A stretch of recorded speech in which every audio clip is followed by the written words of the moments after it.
All right, and welcome back to the Traders Improve podcast. My name is Rolf. I'm the founder of Tracademy.com and Edgemonk.com.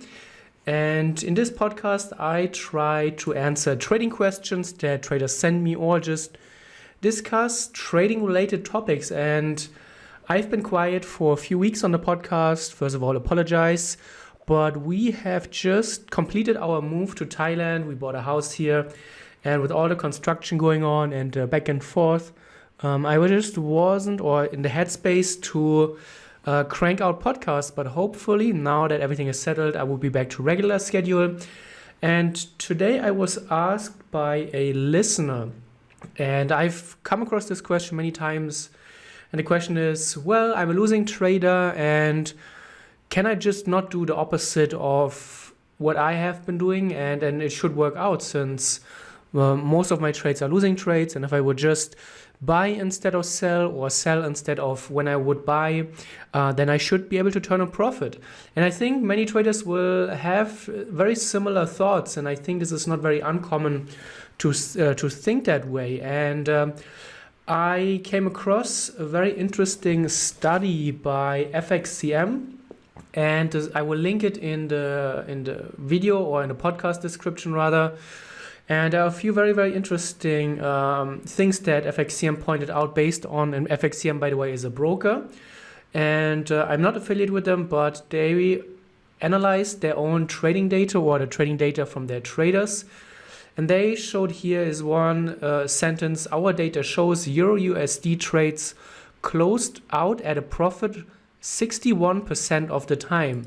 So 61% of the time, the traders who traded the Euro US dollar were able to turn a profit on specific trades. However, it goes on, but the average losing trade was worth 83 pips, while the average winner was only 48 pips. So the 83 pips on losses, 48 pips on winning trades. And you can see the winners are only roughly half the size of the losses.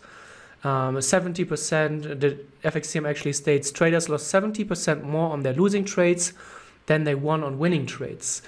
And they have broken down the trading statistic by currency pair in the link that I will link below the podcast. And in general, this seems to be the case for all of those currency pairs that have been listed. The losses are just completely outweighing the winners. And this brings us to a very important point. First of all, it seems like that traders are not that bad when it comes to picking the direction. So the traders are pretty good at determining will the market rise and or fall. However, the big problem, and this is in line with what I have seen, especially with my work with Edgemonk, which I will come back to later, is the main problems is that traders can't hold on to winning trades and they cut their losses way too late. And this is really what is causing all those problems. And I would challenge you, and I've seen it many times, look at your past trading performance and just look at your winning trades and your losing trades and pull up your winners now and look back and what would have happened afterwards. Did you close your winning trade too early? Maybe you had even a target and you just chickened out. You couldn't stay in your winning trade long enough, because staying in winning trades is one of the hardest things, because we're always facing the potential of giving back our wins when we haven't realized our profits. And obviously the fear of losing, the fear of giving back is something that is very, very hard to deal with. And it takes a lot of experience, many years of trading to get to a point where you can with confidence hold on to your winning trades. And it's not only trading for years to get to this point, it's about also how to get there. You need to make sure you have a good journaling routine. You need to make sure that you adhere to your rules, and first of all that you have rules to begin with. And then over time you will get a better understanding of what to expect once you're in the trade, and how much you can expect. And at the same time, whenever we are in a losing trade, then there's always the potential, obviously, that the market may turn around and that we don't have to realize the loss that we are currently sitting on. And this was one of my biggest struggles when I was starting as a trader, the biggest problem that I had was, without a doubt, that I wasn't able to close my losses. And when I was on a loss, I had my stop loss. I was very disciplined with setting stops, but I wasn't disciplined with executing my stop loss. So when the market was coming close to my stop loss, I thought, wow, the market has already gone so far against me. It must turn around at some point. It can't go on forever. So I would just widen my stop loss bit by bit by bit. And the losses were slowly getting out of hand. And this is what kept me from making progress for many, many months. And this is exactly what when we bring it back to, and by the way, I was mentioning Edgemonk. Edgemonk is a trading journal that we built, and I reviewed a lot of journals from traders that sent me their journals, and they said, hey, can you take a look and maybe point out a few things that I might not do right and where you see potential for improvements in my journal. And very often I would look at their trading behavior, what they're doing once they're in the trade.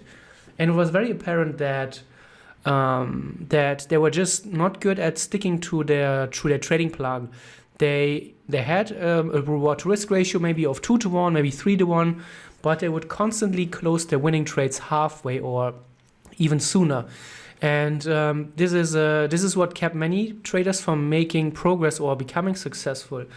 And so the question in the beginning of the podcast was that can you do the opposite and make money if you're a losing trader? And the answer is obviously no, because the problem is not necessarily that you are picking the wrong trades.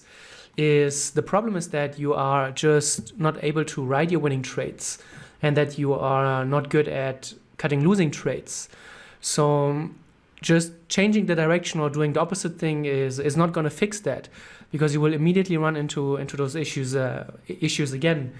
And so the focus has to go away from this entry-centered approach where almost all the traders that I work with when they come to us on Tradeciety in the mentoring program is that they focus, or they have focused previously only exclusively on entries. Everything they do is just entry based. How do you pick the right entry? What are the tools to get into a trade? How do you determine when a breakout is likely to succeed or to fail? How do you determine the trend direction? But once they're in the trade, or actually they have never spent the time to understand and to create trading plans for what are you going to do once you're in the trade. How are you going to respond to when the market is going in your favor? Do you manage your trade? How do you manage your trade? Do you move your stop loss? How do you move your stop loss? When do you move it? And how close do you move it? So those traders who have never done any of those things and who have never looked beyond entries, once they're in the trade, they lack confidence and they lack a plan. And so everything that they're doing is becoming very reactional, if that's a word. So they're very reactive instead of proactive. They're just being a victim to their impulses and to their emotions without having a clear plan. And this is obviously a big problem, but the problem that comes with that is that you are probably going to treat every trade a little bit differently because you don't have a plan, so you are always just responding emotionally. And then after you have taken 20, 30 trades, the only thing that those trades have in common is that you messed up when you're in the trade, and you messed up because you didn't have a trading plan, and you cannot look back at your last 30 trades and see, okay, what do those trades and what do those losers have in common so that I can go and fix that. Because if your trades always follow different rules and they are based on different premises and you have not followed a specific trading plan, then correcting errors is very difficult because there's no one thing that all of those trades have in common. So the first thing that you need to do to overcome that is you need to really create a trading plan or write down your trading rules. I'm probably sure most of you have rules for entries, but you should write down, all right, what are you going to do once you're in the trade? So for example, potential trading rules can be when the price has moved 50% towards my target, I will start trailing my stop loss behind the price action. And then you should be really clear, okay, how do you pull and how do you trail your stop loss? And then you could come up with rules such as, okay, I'm going to trail it behind a specific moving average, for example, the 20 period moving average or the 30 or whatever. But you have a very specific rule so that you can remove a lot of guesswork. You can trade with a lot more confidence. And the great thing about that is that once you have done that for 30, 40 trades, you can look back at those trades and reanalyze, is this working? Isn't it working? In how many cases is it working? In how many cases isn't it working?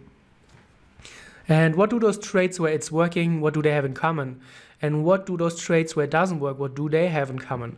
So that you can slowly understand, okay, what is actually going wrong and what is going right? And so you can slowly adjust and tweak your trade management approach. And this will help you over time to nudge the edge in your favor, so to speak, so you can steadily, slowly increase the edge and so put the odds in your favor. And so you get away from this entry-specific or entry-focused mindset to a mindset that is looking at your trading system as a whole. You are not neglecting certain parts of your trading strategy and remove a lot of uncertainty, and you can trade with more confidence. So I hope this gives you some things to think about for your own trading, and I hope to hear from you in the comments, or if you enjoyed this podcast, leave a review on Apple or wherever you are listening to this. Until the next time, happy trading.